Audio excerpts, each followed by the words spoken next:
1/5 of the world's oil flows through a passage just 21 nautical miles wide, the Strait of Hormuz.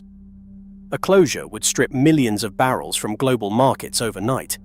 What keeps this corridor open is more fragile than most realize. At its narrowest, the Strait of Hormuz measures just over 21 nautical miles across, a distance that could be crossed in less than an hour by ferry. Yet it separates two sharply contrasting coastlines. To the north, the rocky headlands of Iran rise above the water, and the Musandam Peninsula of Oman forms a rugged southern boundary. The strait's precise coordinates, from 26 degrees 38 minutes north, 56 degrees 16 minutes east at the northern entrance, to 25 degrees 15 minutes north, 56 degrees 35 minutes east at the southern exit, frame a corridor so tight that the territorial seas of Iran and Oman nearly touch. With international shipping lanes squeezed into this narrow band, the entire world's oil supply depends on a passage no wider than a typical city's commute. The sense of lateral confinement is heightened by the fact that within this space, the exclusive economic zones of both countries overlap, leaving little margin for navigational error or political miscalculation. This horizontal squeeze is not just a matter of geography, it is the defining constraint that shapes every decision, risk, and opportunity within the strait. Beneath the surface, the Strait of Hormuz presents another constraint, a shallow underwater threshold that acts as a gate for ocean traffic. At its narrowest, the seafloor rises to a sill just 80 meters deep. This vertical limit is critical because large crude carriers and LNG tankers, some drawing over 20 meters of water when fully loaded, must navigate with little margin for error. The main channel's depth fluctuates between 50 and 70 meters, only deepening toward the edges, so captains must keep to precise routes to avoid grounding. Complicating matters, the territorial seas of Iran and Oman extend 12 nautical miles from each coast, meeting almost at mid-channel. Their exclusive economic zones overlap, creating a patchwork of jurisdiction that overlays the physical bottleneck. Every vessel, from supertanker to patrol craft, must pass through this narrow, shallow corridor, hemmed in not just by land, but by the seafloor and competing legal claims. The result is a three-dimensional passage where geography, law, and navigation converge, demanding accuracy from every ship that attempts the crossing. Each day, nearly 1 out of every 5 barrels of oil traded internationally moves through the Strait of Hormuz.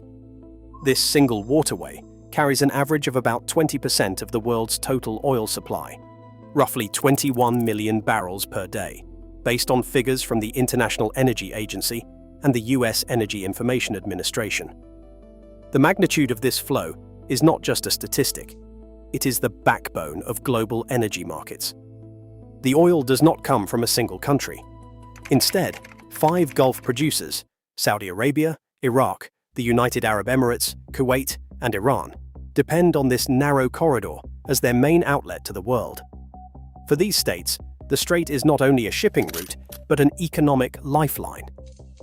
The vast majority of their crude exports, destined for refineries in Asia, Europe, and beyond, must pass through this channel before reaching the open ocean. With no alternative sea routes of comparable scale, the reliance on Hormuz binds the fortunes of Gulf economies to a single, confined passage. The world's exposure to this choke point is not abstract. It is measured in millions of barrels, billions of dollars, and the daily rhythm of global commerce. Each morning, a parade of vessels lines up at the eastern mouth of the Strait of Hormuz, waiting for scheduled entry into the narrow channel.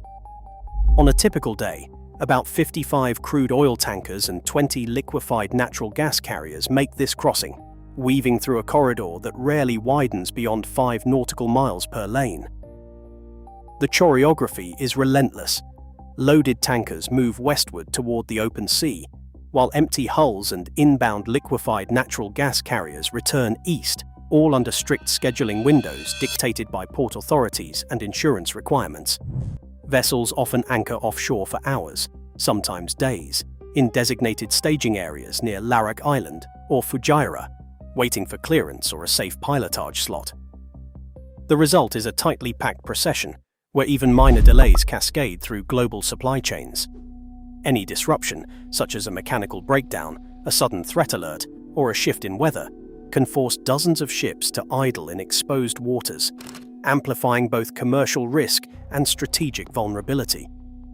In this confined space, the world's energy flows are not just abundant, they are acutely exposed, moving in lockstep through a bottleneck where the rhythm of global markets depends on the safe, uninterrupted passage of every vessel. During the Iran-Iraq tanker war of the 1980s, the Strait of Hormuz became a battleground where oil tankers faced missile strikes, mines, and gunboat attacks. Over 5 years, more than 150 vessels were hit or seized, and millions of barrels of oil were lost or spilled at sea. This period set a lasting precedent. The strait remains vulnerable to asymmetric tactics such as mines, fast attack craft, and drones. The United States Fifth Fleet established a continuous naval patrol, joined by British and Allied warships, maintaining a visible presence in the strait to deter threats and escort commercial shipping. Decades later, this security architecture endures. Iranian Revolutionary Guard vessels continue to shadow tankers, and coalition navies conduct daily patrols, underscoring the persistent risk of confrontation in these narrow waters. A sudden closure of the Strait of Hormuz would remove 5 to 6 million barrels per day from the global oil market, almost overnight. Brent crude could jump to $100 or even $120 per barrel as traders scramble to cover the shortfall. Tankers rerouted around the Cape of Good Hope would face an extra 20 to 30 days at sea, driving up freight costs and straining supply chains. Pipelines offer only limited relief, unable to bridge the gap left by lost seaborne volumes. The shock would ripple outward, touching every corner of the energy market. Global energy flows depend on narrow straits like this, fragile by geography and decisive in politics.